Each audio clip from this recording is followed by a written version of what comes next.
Have you noticed that we are living in a time when there is a silent exodus from cities to the countryside? You may not have noticed it yet because this movement is not widely reported. It does not draw the attention of traditional media. It does not generate dramatic headlines. It is a subtle phenomenon, almost invisible, but it represents one of the deepest social transformations of our time.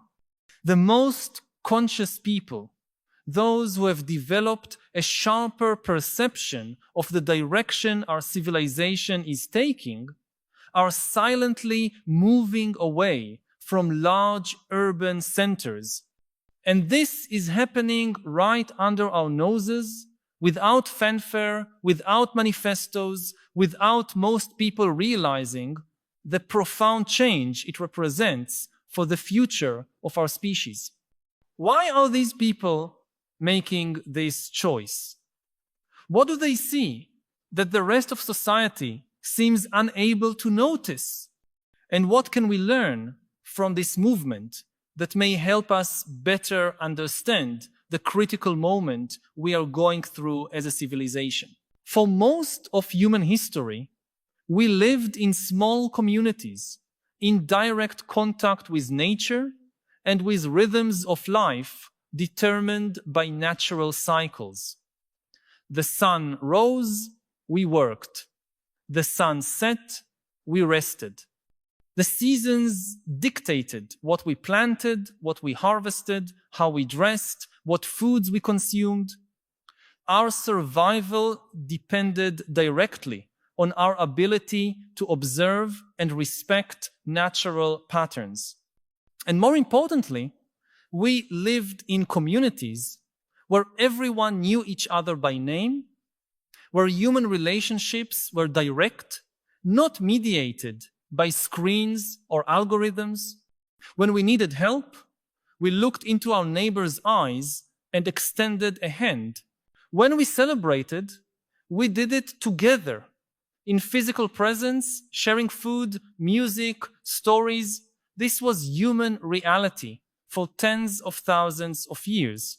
Then, in the blink of an eye, in evolutionary terms, everything changed. The Industrial Revolution began a process of mass urbanization that accelerated exponentially over the last 2 centuries. Cities grew, swallowing fields and forests. Machines began to dictate our work rhythms, replacing natural cycles. Traditional communities fragmented as people migrated to urban centers in search of factory jobs. And this process was considered progress, development, evolution.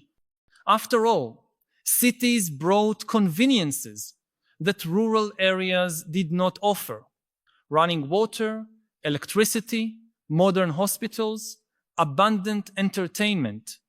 The rural exodus was celebrated as a triumphant march toward a better future. And indeed, in many measurable ways, life improved for billions of people. Life expectancy dramatically increased. Infant mortality plummeted.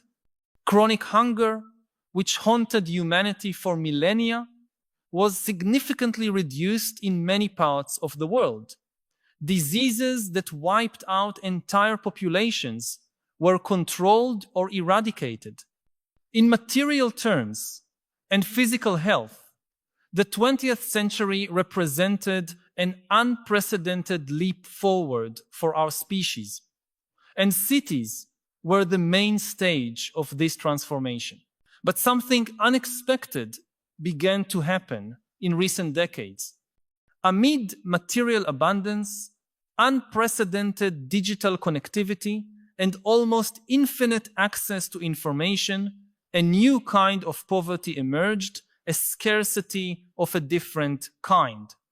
We started to realize that we were losing something essential, something that cannot be measured in GDP statistics or human development reports.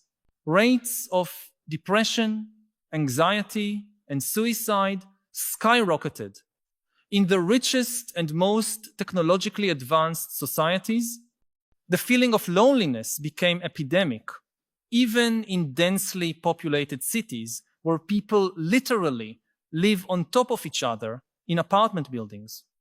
The sense of existential emptiness, of lack of purpose and meaning, became a common complaint among people who have all their material needs met. What are we losing?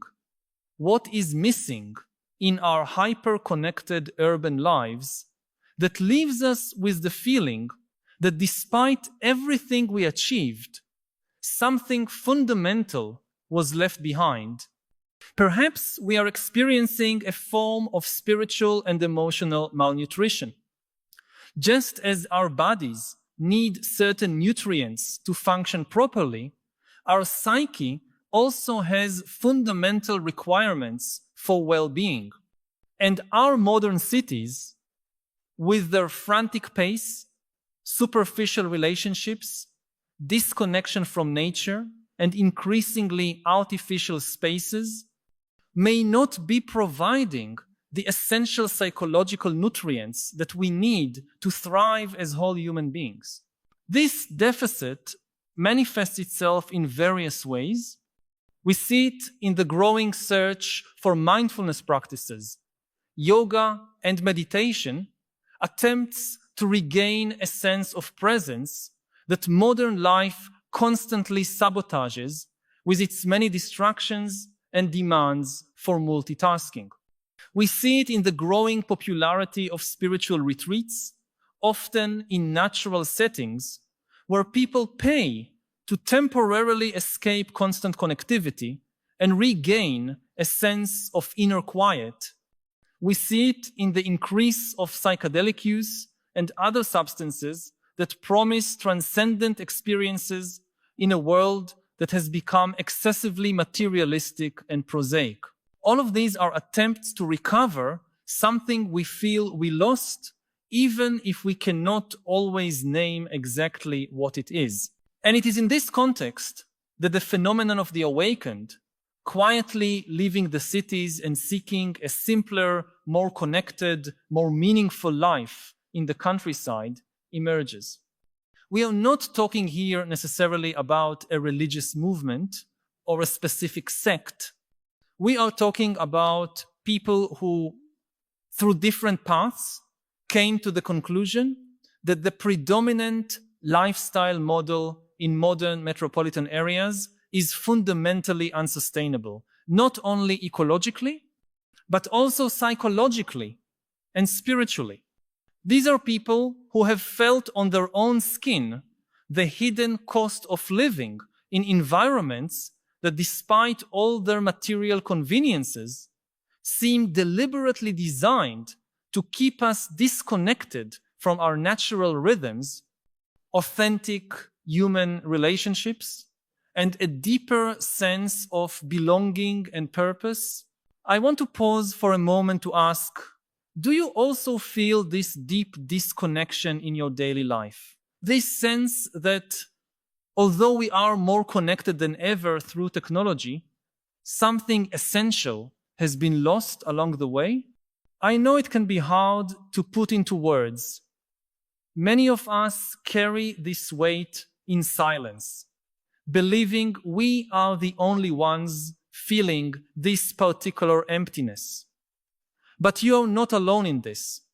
If this feeling resonates with you, share your experience in the comments. It can be as simple as writing, "I feel this disconnection when," filling in your personal experience. Your comment might be exactly what someone else needs to read today to feel that they are not alone in their struggle. Sometimes naming what we feel is the first step toward transforming it. The silent exodus to the countryside we are observing today is different from the counterculture movements of the past. It is not like the hippies of the 1960 seconds who openly rejected mainstream values and created visible, often intentionally provocative alternative communities. The current movement is more subtle, more diverse, and in many ways more pragmatic. It is not necessarily a complete rejection of modernity or technology, but an attempt to create a more balanced and conscious relationship with them. The people involved in this exodus are not simply running away from civilization, they are trying to reimagine it in a way that is more aligned with our true needs as human beings. And it is important to notice that this movement is being enabled by the very technologies that turned our cities into environments so challenging for human well-being. High-speed internet allows many people to work remotely, freeing them from the need to live near urban employment centers. Renewable energy technologies such as solar panels and small wind turbines make it possible to live comfortably even in remote areas without relying on centralized energy infrastructures. E-commerce platforms allow access to products and services that were once available only in cities. And social networks allow people with similar interests to find each other and form communities, even when geographically dispersed. Thus, paradoxically, the same technologies that disconnected us from essential aspects of human experience are now being used to reconnect us, even if in new and unpredictable ways. It is as if we are using the tools of modernity to heal the wounds that modernity itself inflicted on our collective psyche.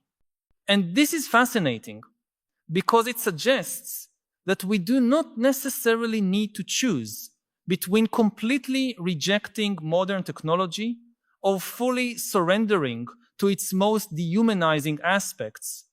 Perhaps there is a middle path, a way to integrate the best of both worlds.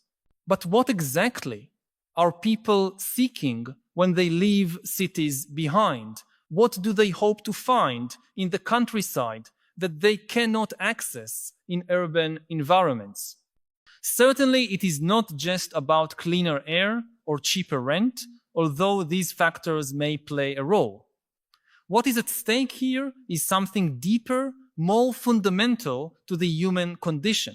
First, there is a search for reconnection with the Earth's natural rhythms. Living in cities, especially modern metropolises that never sleep, we almost completely lose sensitivity to nature's cycles. We rarely notice the phases of the moon, the subtle seasonal changes, the migratory patterns of birds. Our bodies are subjected to artificial light that confuses our circadian rhythms, artificial climate control that isolates us from temperature variations, industrialized food that disconnects us from plant growth cycles. This disconnection from natural rhythms has profound consequences for our physical and mental health. Even if we do not always consciously perceive it, people who move to the countryside often report an almost immediate sense of relief when they re-establish contact with natural cycles. Waking up with the sunrise instead of a blaring alarm clock, directly feeling seasonal changes instead of merely adjusting the thermostat, growing at least part of their own food, actively participating in the miracle of growth instead of simply buying anonymous plastic-wrapped groceries at the supermarket. These reconnections with Earth's rhythms are not luxuries or romantic ideals. They are fundamental recalibrations of our relationship with the natural world from which we evolved and to which our bodies and minds still respond deeply, even if our techno-industrial culture tries to convince us otherwise. Second, there is a pursuit of more authentic and meaningful human relationships. In large cities, it is common to know hundreds or even thousands of people on a superficial level, yet have truly deep relationships with almost no one. We constantly meet people, but these encounters are often brief, transactional, mediated by specific social or professional roles. Urban anonymity, which on one hand offers a form of freedom, on the other hand can create a type of existential isolation where we are perpetually surrounded by strangers, even when physically close to them. Digital communication technologies exacerbate this tendency, creating the illusion of connection while often only amplifying loneliness in smaller rural communities. It is harder to maintain this kind of anonymity. People know each other not only in a specific context, but in multiple dimensions of their lives. The baker is not just a baker, he is also the father of a child at the local school, the neighbor who helps repair the fence, the amateur musician who plays at the community festival. This multidimensionality of relationships creates a denser and more resilient social fabric, where people are seen and acknowledged as whole human beings, not just as functions or specific roles. And this visibility, this mutual recognition, satisfies a fundamental human need to be truly seen and known by others. Third, there is a search for a more direct and meaningful relationship with the basic necessities of life. In modern cities, we rarely think about where our water, food, and energy come from. These fundamental elements of our survival reach us through systems so complex and opaque that they become almost magical in their invisibility. We turn on the faucet and water flows, flip a switch and the light turns on, go to the supermarket and shelves are full. We do not need to think about watersheds, soil, nutrient cycles, or global supply chains. And this convenience carries a hidden price.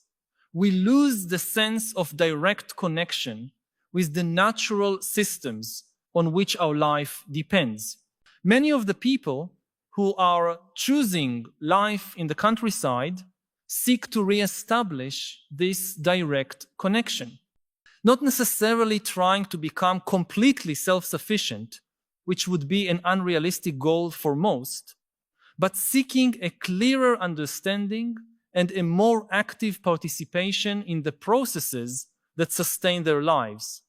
Growing a garden, collecting rainwater, generating part of their own energy with solar panels, building with local materials, participating in community composting systems. These practices are not just hobbies or curiosities. They are ways of reconnecting with the material reality of life on Earth, a reality from which we have dangerously distanced ourselves in our hyper-mediated urban environments. And it is important to understand that this search is not motivated only by naive romanticism or nostalgia for an idealized past. Many of the people who are making this transition are highly educated, technically sophisticated, and deeply aware of the global challenges we face as a species. They are not simply running away from the problems of the modern world. They are actively seeking and experimenting with alternative solutions. They are building living micro-laboratories of different possibilities for the human future at a time when our dominant civilizational model shows increasingly clear signs of unsustainability, because the truth is that our megacities, with their dependence on fossil fuels, their extensive globalized supply chains, their centralized water and energy systems, their disconnection from natural cycles are extremely vulnerable to disruptions. Just look at how extreme weather events, which are becoming increasingly frequent with the advancement of climate change, can quickly paralyze entire metropolises, or how a pandemic can reveal the fragility of our seemingly robust supply chains, or how geopolitical conflicts can threaten the supply of essential resources for the functioning of cities. In contrast, smaller, more localized communities with some degree of self-sufficiency in basic needs, such as food, water, and energy, with strong and diversified social networks, and with a more direct connection to local natural resources, have the potential to be much more resilient in the face of the disruptions that will inevitably come in the next decades. I am not suggesting here an apocalyptic vision of the future, but realistically acknowledging that we are entering a period of instability and accelerated change in multiple dimensions, from climate to socio-political, from technological to economic. And in this kind of environment, resilience, the ability to adapt and thrive even in conditions of disturbance and change, becomes a fundamental virtue. So when we observe this silent exodus of the awakened to the countryside, what we are seeing is not necessarily a romantic escape from reality or an irrational rejection of modernity. It may be something much more significant. The first signs of an evolutionary adaptation of our species to the emerging conditions of the 21st century. It may be the beginning of a new synthesis between the technological knowledge accumulated by industrial civilization and the wisdom embedded in more traditional ways of living in direct relationship with the earth and in human communities of manageable scale. And if that is the case, these people who now seem eccentric or marginal, rejecting what most consider a normal and successful life in the cities, may in fact be the pioneers of new patterns of human life, more adapted to the realities of the approaching future. It would not be the first time in history that crucial social innovations first appear on the margins of society before becoming mainstream. In fact, almost all major social transformations begin this way. Small experiments on the edges, which eventually provoke changes at the center when conditions mature. But there is an interesting paradox in this movement that is worth exploring. On one hand, people who are leaving the cities in search of a more connected life in the countryside often express a deep critique of modern technological society and its impacts on human experience. On the other hand, many of these same people make intensive use of advanced technologies to make their new lifestyle viable and sustainable. They work remotely using high-speed internet, stay connected with interest-based communities through social networks, use apps to map local resources or coordinate community initiatives, and adopt technological innovations in areas such as renewable energy, permaculture, bioconstruction, and water purification. This apparent paradox reveals something important about the nature of the human relationship with technology. The problem may not be technology itself, but the values and purposes that guide its development and use. The same internet that can alienate us through addictive algorithms designed to maximize screen time and data collection can also connect us in meaningful ways with people who share our passions and values. The same smartphones that can keep us in a perpetual state of superficial distraction can also serve as powerful tools for learning, community coordination, and knowledge exchange. The same social networks that can promote envious comparison and toxic polarization can also facilitate the formation of communities of practice around more sustainable and meaningful lifestyles. What seems to be emerging is not a technophobic rejection of modernity, but a more conscious and intentional renegotiation of our relationship with it. An attempt to recover human agency in relation to technology, using it as a tool for consciously chosen purposes, instead of allowing it to use us as means for its own ends or for the ends of those who control it. A search for ways to integrate the best of modern innovations with the best of traditional wisdom, creating new and potentially transformative syntheses. And this brings us to a crucial question. Why does this significant movement remain relatively invisible to mainstream society? Why, despite involving a growing number of people and potentially pointing to important paths for our collective future, does it receive no significant attention from the media, academia, or the institutions that shape public discourse? Part of the answer is undoubtedly in the dispersed and decentralized nature of the movement. There is no central organization, a single manifesto, a charismatic leader, or a clearly defined collective identity that the media can easily identify and label. It is countless individuals and small groups making similar choices for diverse reasons, connected more by affinities of values and practices than by formal structures.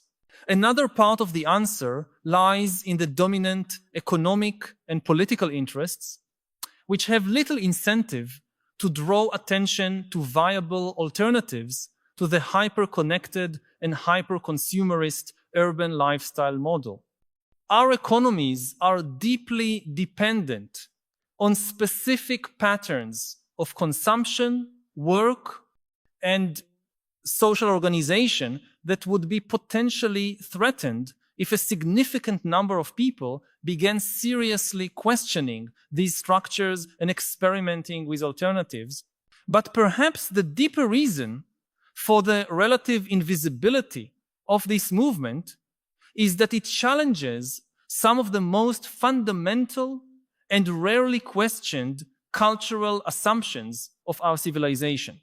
The idea that progress is linear and inevitably leads us from rural to urban, from traditional to modern, from local to global.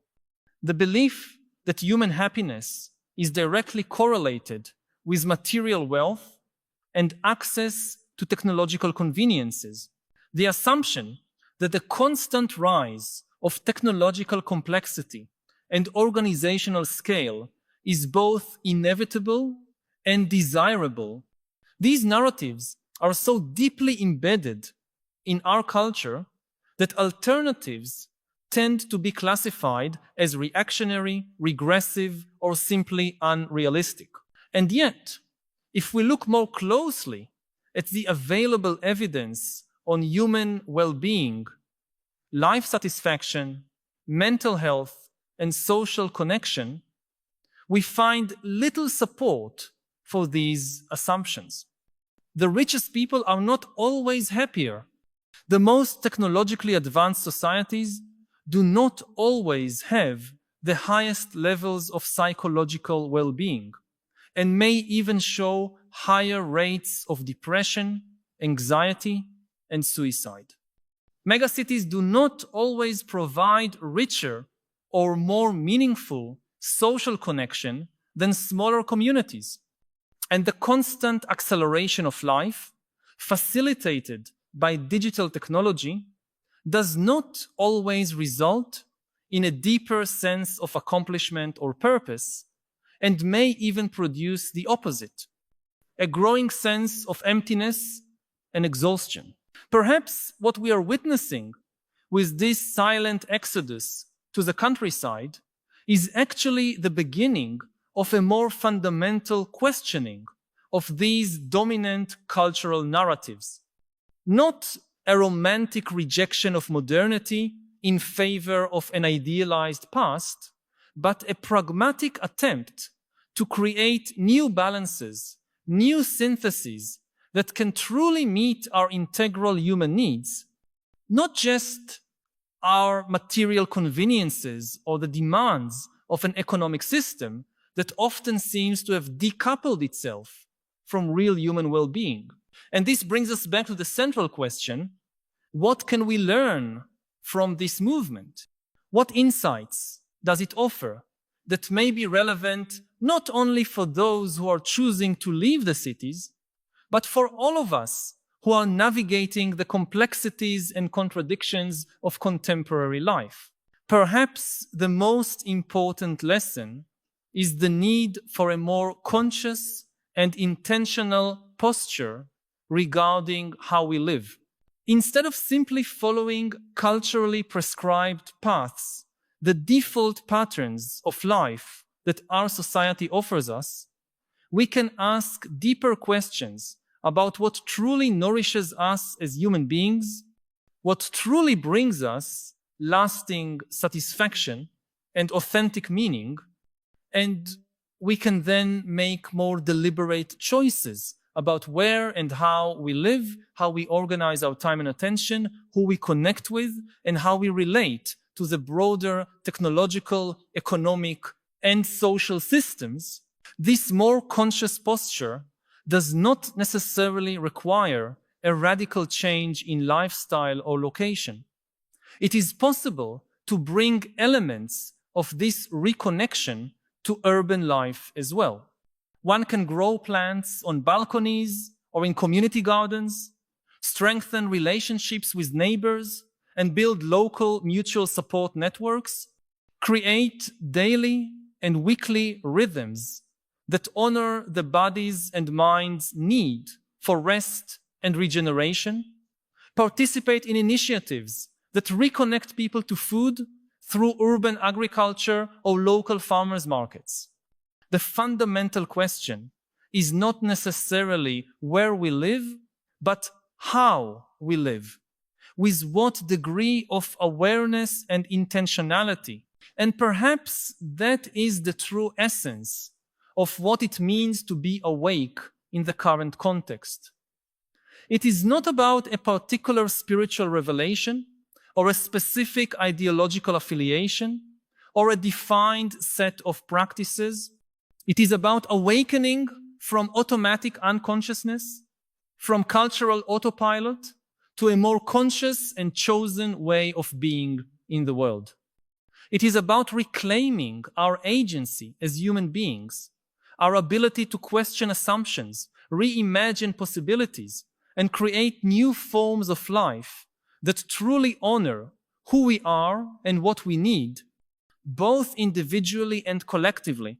And this awakening is deeply political in the broadest sense of the term, even when it does not express itself through conventional activism or partisan engagement, because it questions the structures of power that benefit from our disconnection, our distractibility, our compensatory consumerism, our isolation from one another. It questions the logic of a system that consistently prioritizes abstract economic growth over concrete human well-being, technical efficiency over lived experience, global scale over local resilience.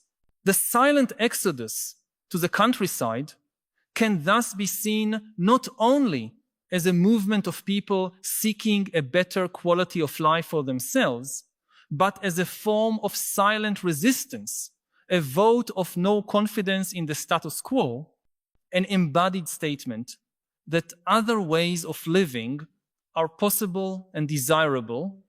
And in this sense, even those who will never leave the cities can find inspiration and solidarity in these pioneers who are actively experimenting with alternatives, testing possibilities, and potentially paving paths that others may follow in the future. I need to ask, as we explore these ideas together, at what moments in your life do you feel this search for meaning most intensely? The one we're discussing here. Those moments when the distractions fall away and you wonder if you are living according to what truly matters. I know that many of us keep these questions to ourselves, perhaps out of fear of seeming too intense, too philosophical, in a world that values the superficial and the immediate. But here, in this space, your deep reflection is welcome. Share in the comments. I question the meaning of my life when your honesty may illuminate the path of someone who is going through the same existential crossroads, showing that we are not as alone as we think in our deepest questions. It is fascinating to observe how major transitions in human history are rarely perceived in real time by most of the people who lived through them. Peasants who witnessed the beginning of the Industrial Revolution likely did not understand they were witnessing a fundamental transformation in human organization that would eventually change every aspect of life. The first people to use the internet in the 1980 seconds and 1990 seconds could hardly imagine how this technology would radically reconfigure society in just a few decades. Likewise, it is possible that we are now in the early stages of an equally profound transformation, whose full meaning will only become apparent to future historians looking back. Perhaps what we are witnessing is not merely a marginal adjustment in human settlement patterns, but the beginning of a more fundamental reorientation of our relationship with technology, with nature, with work, with time, and with each other. A reorientation that may eventually affect even those who would never consider leaving the cities, as new values, practices, and possibilities gradually spread from the periphery to the center of culture. And perhaps the most significant aspect of this movement is not the fact that people are moving geographically, but what this shift represents in terms of a search for more integrated and harmonious forms of human existence. The desire to live not only as consumers or producers in an abstract global economy, but as whole human beings embedded in specific places, in direct relationship with the natural cycles and local communities that sustain our lives. The yearning to recover dimensions of human experience that were marginalized or suppressed by industrial modernity, not out of romantic nostalgia, but out of a pragmatic recognition that these dimensions are essential for our flourishing as a species. Ultimately, the movement of the awakened toward the countryside can be understood as part of a broader search for ways of living that are simultaneously ecologically viable, psychologically fulfilling, and spiritually meaningful. A search that becomes increasingly urgent as the limits and contradictions of our current civilizational model become more evident, not only intellectually, but as a lived experience for a growing number of people. And in this sense, even if you never consider moving to the countryside, even if your life remains firmly rooted in the urban context, there are valuable lessons to be learned from those who are exploring alternative paths. Because the fundamental questions they are addressing through their geographic shift are questions that all of us face, regardless of where we live. How can we live in ways that honor our nature as evolved biological beings on a living planet?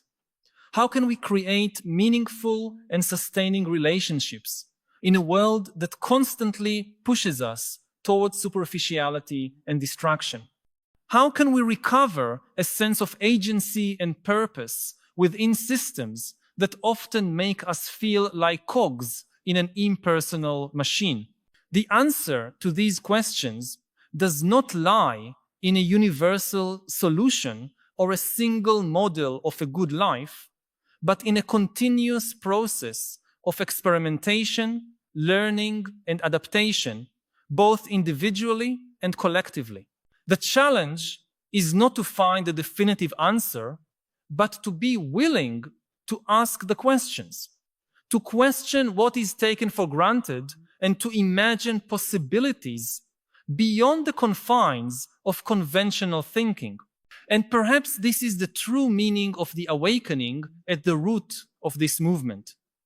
Not an arrival at a final state of elevated consciousness, but a commitment to an ongoing process of questioning, discovery, and growth. A commitment that can be lived in countless different ways, adapted to the unique circumstances, needs, and possibilities of each person and community. A commitment that at its core is about reclaiming our full humanity in a world that so often seems designed to reduce us to much narrower dimensions of existence.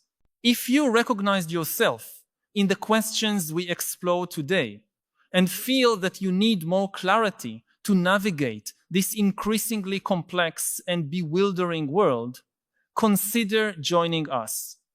By subscribing to the channel, you will have weekly access to reflections that go beyond superficial narratives and touch the roots of our contemporary anxieties. I do not offer simple answers or magical formulas, but an honest space of contemplation about the real challenges we face as individuals in search of meaning. This is an ongoing journey of discovery, and each video is a step toward a deeper understanding of yourself and the world we are creating together. Subscribe so we can have this essential conversation every week, and so we can build together a wisdom more suitable for the extraordinary times in which we live. Ultimately, the movement of the awakened toward the countryside is not just about changing location, but about changing perspective. It is about recognizing that what is often presented as inevitable progress may in fact be only one among many possible paths for human development. It is about reclaiming the ability to imagine and create viable alternatives to the dominant models of life, work, community, and relationship with the earth. And in this sense, regardless of where we choose to live physically, we can all participate in this awakening to richer possibilities of human existence. The real question is not countryside or city, but how can we live in ways that genuinely honor who we are and what we need as complete human beings wherever we are?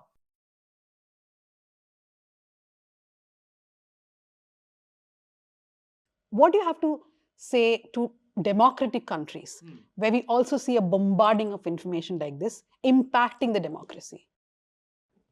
Democracy, in essence, is a conversation between a large number of people which has strong self-correcting mechanisms.